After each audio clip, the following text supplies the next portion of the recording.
a mental health friendly environment, right? And in your experience over the years, you've seen a lot. You've experienced a lot.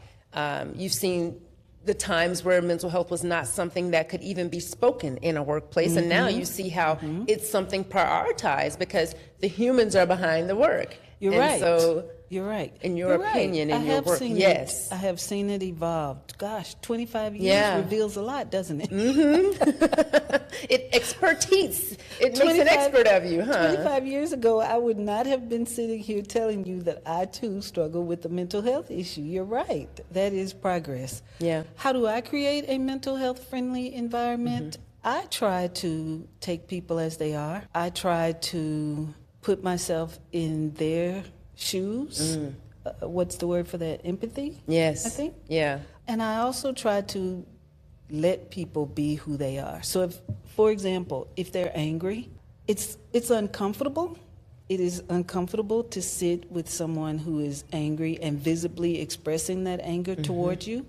But if that's what they're going through in that moment, I try to let them be who they are in that moment with some boundaries, with some respect, but I'm referring to someone who may have just gotten notice that they're losing their jobs and it wasn't expected, and their reaction to it is to become angry. I sit with that.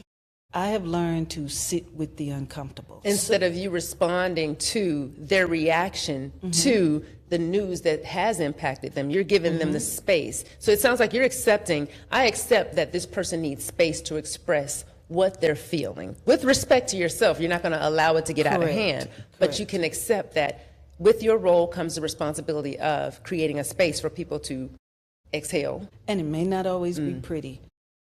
It may even be coming from a mental health issue. Right. So without knowing what the person is dealing with, without knowing what storm I'm standing next to, I try to be still and let people be who they are. In the workplace, may have to, at some point we've got to come back to whatever the situation is that we're dealing with. But to create a mental health friendly environment, I think it comes with knowing about mental health and then understanding that everyone is dealing with something. Yeah. So showing some compassion and empathy, I think, will create a mental health friendly environment.